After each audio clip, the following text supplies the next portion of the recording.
Welcome back. We're almost at the end of this evening's program. Well, Martha Kautanevali, the second runner-up in last year's Miss Namibia and current Miss Earth Namibia 2023, participated in the Miss Earth 2023 pageant held in Vietnam. She now joins us to discuss her experience during her stay in the country and to tell us more about her project, Donate a Tree. Martha, good evening and welcome. Good evening, Nina. Thank you so much. Looking lovely in pink. Barbie season is over, but we'll bring it back in January. Talk to us about your overall experience in Vietnam. I'm sure it was the first time you were in the country. Yes. Yeah. First time in Asia, first time in Vietnam. It was amazing. It was such a huge experience for me, and also the fact that I had gotten such a huge opportunity to represent Namibia for the first time. That was like really my goal, to represent my country at an international platform, and I had gotten it through the Miss Namibia pageant. So it was really amazing. The culture, the people, I think the people's love and welcoming was really the highlight of my stay there. So it was really interesting, and also learning the food differences. I was just about to say, what is Vietnamese cuisine like? They have a lot of natural foods, and also greens. They have a lot of greens.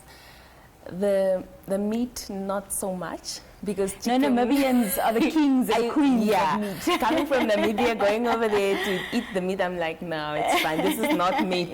But it was really an interesting experience for me, especially the food. They have a lot of noodles. I realized that these guys are eating noodles for breakfast.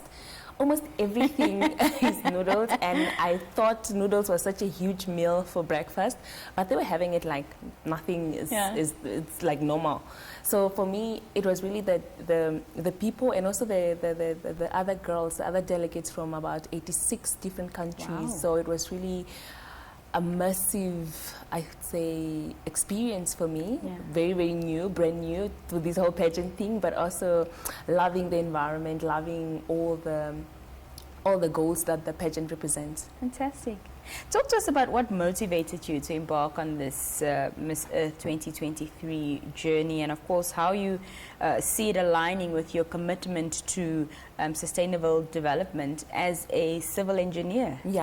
So it all started, I'd say, when I was growing up, right? I grew up in a village in Angono region with my grandmother, and growing up we would play with the little goats, the kings, whatever it's called, and then we'd play like in water. There used to be retained water in little ponds around the field, and also in the field itself, you know, we used to have like a lot of mahangu, you know, everything is so green, would harvest watermelons, but now those things are almost not there anymore. It's almost, we can't harvest anymore. If we are harvesting, it's really little. The water doesn't get retained as much anymore, unless it's like flooding, but we don't also get that so much of that anymore in my village. And then I realized that this is really climate change, and it's so serious because we were born in it and we're living in it, and we are the most affected by it. And I thought pageantry at large was a huge platform and opportunity for me to talk about climate change and talk about sustainability. And then luckily I'd gotten into engineering, which also sort of like played a huge role in understanding that pageantry is not just about the walk. It's really a huge platform where you tend to advocate for different things, and things that are also helping us grow, things that are also helping our future. So that really motivated me to especially go for Miss Earth, because because it's a huge platform that also aligns with so much with my purpose. So how did you actively promote environmental awareness during the Miss Earth 2023 event? So with Miss Earth, right, they're very huge on advocacies. What do you stand for? What do you do in your own country, you know, to protect Mother Earth? Because it was all about environmental protection and climate action. And then later on, as time went by, I realized, while I was still in the country preparing for the pageant, I realized that we needed a lot on, we have initiatives in Namibia that also about environmental awareness or environmental initiatives that are helping us with the future on when it comes to combating climate change. And then I came up with what is called Donate a Tree. So it was sort of like just a joke, not really a joke, but it was just like, let's try Donate a Tree. Maybe we can plant more trees, you know, for the community. And then I went over to Vietnam, and when we did the Africa, because we were mostly grouped in continentally. So with my group, the continent of Africa, we did our project, Eco Project, which was mainly on my advocacy, which is Donate a Tree, which then also helped me to push for anything else that is in my country. And then I also then did the green initiatives that we have, that is green hydrogen, also sort of like pushing for the agenda of green energy all around the world. Yeah. I actively also spoke about that with almost in every conversation that we have there. So it was really about going into global conversations, but talking about what do we have in your countries. So then we spoke about the Donate a Tree campaigns, and our other African queens are also now getting on the journey of donating trees and planting trees all around the world. Fantastic. Yeah. Talk to us about your baby, your initiative, Donate a Tree. What is it all about, and what do you aim to achieve with this? So with Donate a Tree, the goal is to donate trees to schools, public spaces, as well as orphanages. I believe that especially for the orphanages, they mainly need this with regards to helping them grow, and also providing for them food.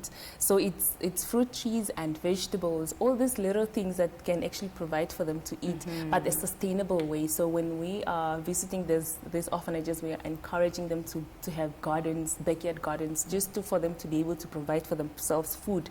And then for schools, you know, it's very hard to teach an old dog new tricks. But now with the kids, it's like, okay, we are bringing this Donate a Tree to you guys. We are bringing this tree into your care.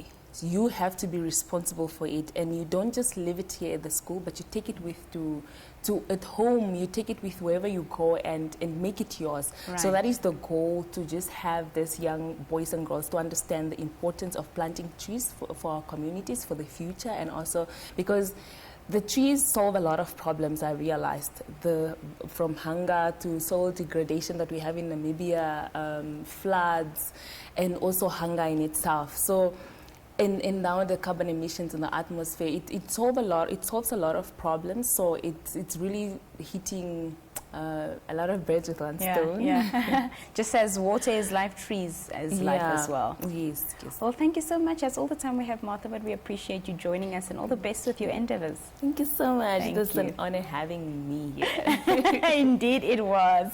That was Martha Kautanevali, who is the current Miss Earth Namibia, talking to us about her experience in Vietnam and her initiative called Donate a Tree. On that note, we wrap up today's edition of the Daily Roundup with Nina.